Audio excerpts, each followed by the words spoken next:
শুনছেন সবার প্রতি আন্তরিক কৃতজ্ঞতা। শরীরে ময়েশ্চার ধরে রাখতে চান এই ঠান্ডায় 72 ঘন্টা পর্যন্ত আপনাকে সুরক্ষা দেবে lily whip chia body wash. গুরুত্বপূর্ণ ডিসকাশন করতে চাই এবং যেই আলোচনার মোর প্রতি মুহূর্তে, প্রতিদিন, প্রতি বেলায় পরিবর্তিত হচ্ছে, সেই আলোচনা বাংলাদেশ বিশ্বকাপ টি-20-তে অংশগ্রহণ করবে কিনা, বয়কট করবে কিনা, ভারতে গিয়ে তারা খেলবে কিনা, নিরাপত্তা ঝুঁকি নিয়ে আইসিসি সত্যি সত্যি তাদের প্রপার অবস্থানটা ক্লিয়ার করবে কিনা, বাংলাদেশের ডিজার্ট ভেন্যু শ্রীলঙ্কায় শেষ পর্যন্ত বিশ্বকাপে বাংলাদেশ যেতে পারবে কিনা, এই যে এতগুলো প্রশ্ন, সেই প্রশ্নগুলোর উত্তর খুঁজতে গিয়ে প্রতিদিন নতুন করে ডাইমেনশন চেঞ্জ হচ্ছে।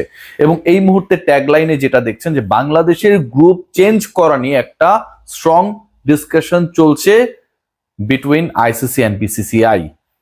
এবং এখানটার সাথে এসএলসি শ্রীলঙ্কা ক্রিকেটও জড়িয়ে গেছে।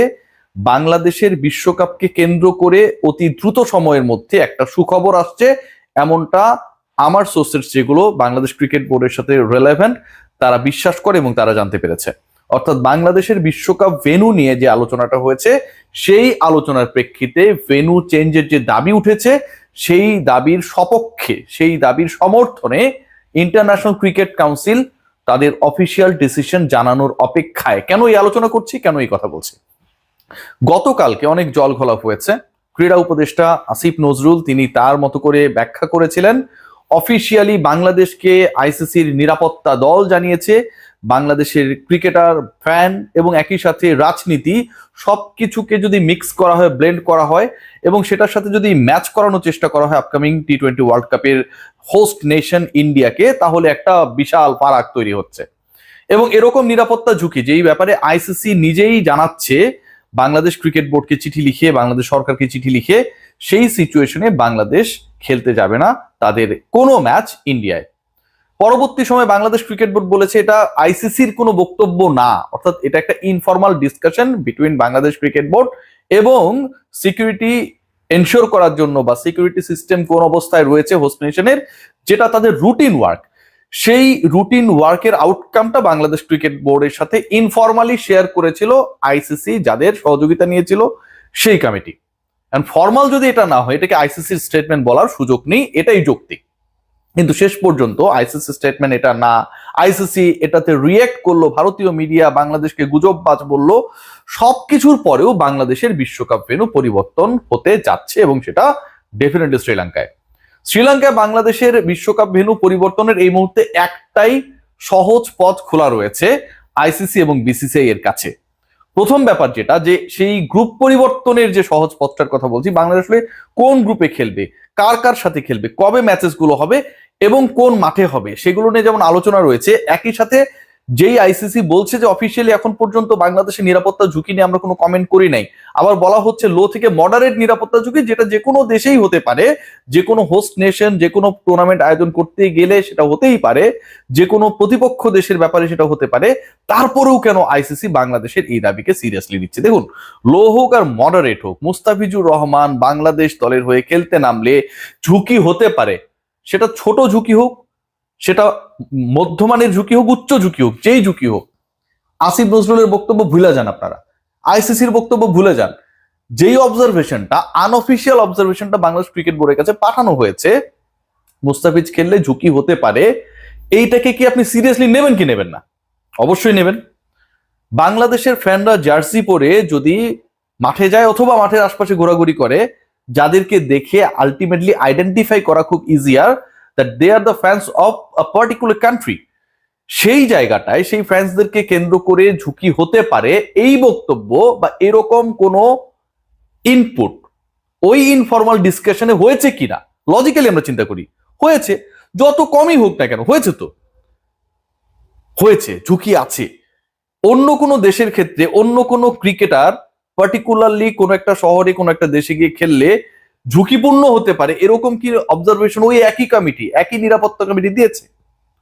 ওই আইসিসির একই নিরাপত্তা কমিটি কি অন্য কোনো দেশের ফ্যান্সদেরকে নিয়ে এরকম কোনো অবজারভেশন দিয়েছে যে তারা তাদের দলের জার্সি পরে, ধরেন খেলার মাঠের বাইরেও তো অনেকে ঘুরে, খেতে যায়, রেস্টুরেন্টে যায়, বিভিন্ন সুদর্শন জায়গা দর্শন করার জন্য যায়, সেই সব জায়গায় যদি সেই ফ্যান্সরা যায় তাদের দেশে তাদের দলের জার্সি পরে, তাদের জন্য সেটা ঝুঁকিপূর্ণ হতে পারে, এরকম কি কোনো অবজারভেশন ওই নিরাপত্তা কমিটি বা দল বা ইনফরমাল ডিসকাশন মেইল যেটাই হোক না কেন এসেছে কোনো দলের ব্যাপারে? বাকি 19টা দলের ক্ষেত্রে আসে নাই, বাংলাদেশের ক্ষেত্রে এসেছে।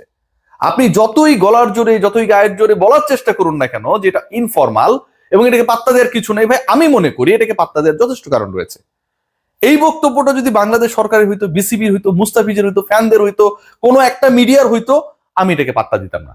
কিন্তু আইসিসির গঠন করা কমিটি সে লো বলুক আর মডারেট বলুক, এই ঝুঁকির কথা তো বলছে, এবং যেই ঝুঁকিটা কমন ঝুঁকি না, কমন ঝুঁকি না বলতে অন্য কোনো দেশের কথার কথা, মিচেল স্টার্ক খেলবে এটার জন্য ঝামেলা হইতে পারে অস্ট্রেলিয়া টিমে, মিচেল স্টার্কের উপস্থিতি লো পর্যায়ের একটা রিস্ক ফ্যাক্টর হিসেবে কাজ করতে পারে, এরকম কি কোথাও আছে? নেই রে ভাই। নিউজিল্যান্ডের সাপোর্টাররা তাদের জার্সি পরে ধরেন মাঠে খেলা দেখতে গেছে, তারা হচ্ছে রেস্টুরেন্টে খেতে গেছে, বারে বিয়ার পান করতে গেছে, হ্যাঁ, যেহেতু ওইসব দেশে এটা চলে, সেটার জন্য ঝামেলা হতে পারে। সেই ঝামেলা 1% হোক না কেন, এরকম কি কোনো ডিসকাশন রয়েছে? নেই, বাংলাদেশের ক্ষেত্রে রয়েছে। তার মানে এটা দাঁড়ায় যে যেই ঝুঁকির কথা আমরা বলছি, যেই ঝুঁকির কথা আলোচনা হচ্ছে, যেই ঝুঁকি নিয়ে ভেন্যু চেঞ্জের কথা বলা হচ্ছে, দেশ চেঞ্জের কথা বলা হচ্ছে, সেইটা ভ্যালিড। যে কারণেই ICC is going to take a decision, এবং বাংলাদেশ ক্রিকেট বোর্ডের সাথে সেই ডিসকাশন নিয়ে ইনফরমাল ডিসকাশন চলছে বলে আমি মনে করি, আমি জানি, এবং সেই ডিসিশনে হোপফুলি বাংলাদেশের পুরো ওয়ার্ল্ড কাপের গ্রুপটাই চেঞ্জ হয়ে যাচ্ছে। লেটস সি যে গ্রুপটা রয়েছে এখন পর্যন্ত, যে গ্রুপগুলো রয়েছে এবারের বিশ্বকাপে, আপনারা জানেন যে 20 দল অংশগ্রহণ করবে, one of the largest tournament, মানে according to the number of team who are going to be the participant of this world cup. 20টা দল রয়েছে, গ্রুপ রয়েছে 4টা। এই গ্রুপে রয়েছে India, Pakistan, USA, Netherlands and Namibia. India পাকিস্তানের ম্যাচ আপনারা সবাই জানেন শ্রীলঙ্কায় অনুষ্ঠিত হবে, এবং ইন্ডিয়া পাকিস্তানের গ্রুপে বাংলাদেশ যাচ্ছে না। গ্রুপ বি তে রয়েছে Australia, Sri Lanka, Ireland, Zimbabwe, Oman. Group C বাংলাদেশের গ্রুপ, সবচেয়ে আলোচিত group, England, West Indies, Nepal, Italy.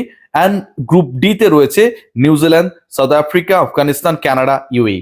So এই যে আমি 4টা গ্রুপের কথা বললাম, প্রত্যেক গ্রুপে 5টা করে দল রয়েছে। বাংলাদেশকে আরেকটা গ্রুপে এক্সচেঞ্জ করার একটা পরিকল্পনা রয়েছে, আলোচনা হচ্ছে।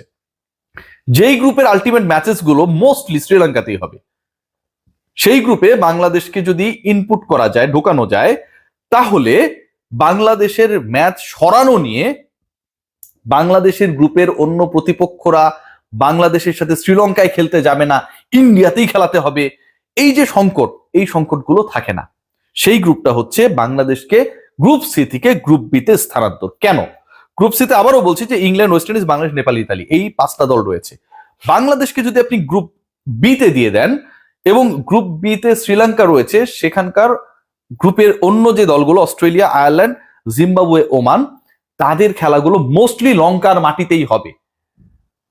এখন ওই গ্রুপ থেকে যদি আপনি জিম্বাবুয়ে অথবা ওমান অথবা আয়ারল্যান্ডকে গ্রুপ সি তে দিয়ে গ্রুপ সি থেকে বাংলাদেশকে গ্রুপ বি তে দিয়ে দেন, তাহলে জিনিসটা ঝামেলা মিটে যায়। কিন্তু এখানেও তো সমস্যা রয়েছে, এটাও তো সমাধান হচ্ছে না। কেন সমাধান হচ্ছে না? এখানকার সবচেয়ে বড় সমাধান না হবার ক্ষেত্রে বাধা হচ্ছে দুটা। একটা হচ্ছে ভারত নিজে, ভারতীয় ক্রিকেট বোর্ড, আর একটা হচ্ছে শ্রীলঙ্কান ক্রিকেট বোর্ড। আইসিসি মাঝখান থেকে বার্গারের পেটি হয়ে গেছে। ইন্টারেস্টিং ডিসকাশনটা আমি যতটুকু শুনেছি, যে কারণে এখন পর্যন্ত আইসিসি তাদের কিন্তু রিভাইজ ফিক্সচার অথবা বাংলাদেশকে বাদ দিয়েই ওয়ার্ল্ড কাপ হবে, খেললে ভারতেই খেলতে হবে, কোনো ডিসিশন দিচ্ছে না। Still they are trying to negotiate this issues with BCCI and SLC. BCCI বলছে যে এই জিনিসটা মানে তাদের পরাজয়, তারা এটা মানতে চায় না। বাট বিসিসিআই তো আকামটা করেছে, মুস্তাফিজকে বাদ দিয়েছে, এন্ড দেন এই ঘটনাগুলো ঘটেছে। সো বিসিসিআই কে আলটিমেটলি প্রায়শ্চিত্ত করতে হবে। Number 2, SLC, what is their problem? Bangladesh যদি গ্রুপ বি তে চলে যায়, এসএলসির প্রবলেমটা দেখুন, যে এই গ্রুপের যে দলগুলো রয়েছে, 5 দলের মধ্যে একটা শ্রীলঙ্কা, একটা অস্ট্রেলিয়া, বাকি যে 3টা দল রয়েছে ওমান, জিম্বাবুয়ে, আয়ারল্যান্ড, এই 3টা দল তুলনামূলকভাবে চাম্পু টিম। এই যে 3টা চাম্পু টিম, এই 3 টিমকে হারিয়ে পরের রাউন্ডে ইজিয়ার অস্ট্রেলিয়া এবং শ্রীলঙ্কার জন্য যাওয়া। এখন আপনি যদি ওমানের পরিবর্তে, আয়ারল্যান্ডের পরিবর্তে অথবা জিম্বাবুয়ের পরিবর্তে বাংলাদেশকে সি গ্রুপ থেকে বি গ্রুপে নিয়ে আসেন, অস্ট্রেলিয়া এবং শ্রীলঙ্কার জন্য এই 3 দলের বিপক্ষে সহজ জয় এনশিওর করে পরের রাউন্ডে যাওয়া যতটা সহজ, বাংলাদেশ থাকলে কিছুটা হলেও তাদের রেসপেক্ট তৈরি হয়। সবশেষ টি-20 সিরিজ যেটা বাংলাদেশ শ্রীলঙ্কার মাটিতে খেলেছিল, বাংলাদেশ তো এই ওয়ার্ল্ড কাপও শ্রীলঙ্কার মাটিতেই খেলতে চায়, সেই টি-20 সিরিজে বাংলাদেশ দল শ্রীলঙ্কাকে হারিয়েছিল। শ্রীলঙ্কাকে হারিয়ে বাংলাদেশ হাসি মুখে দেশে ফিরেছিল। সেই শ্রীলঙ্কা নিশ্চয়ই বাংলাদেশকে তাদের গ্রুপমেট হিসেবে চাইবে না। আবার যেখানে অস্ট্রেলিয়া রয়েছে সেই থ্রেটটা তারা চাইবে না। যে কারণে এসএলসির সমস্যা, ভারতের সমস্যা ইগো নিয়ে। Let's see what happen. যে ডিসকাশনটা হচ্ছে, গুড নিউজের অপেক্ষা আমরা রয়েছি, বাট শেষ পর্যন্ত সেই গুড নিউজটা কখন আসে সেটাই যেন এখন হার্টবিট বাড়িয়ে দিচ্ছে সবাই। সবাই ভালো থাকবেন, টেক গ্রেট কেয়ার।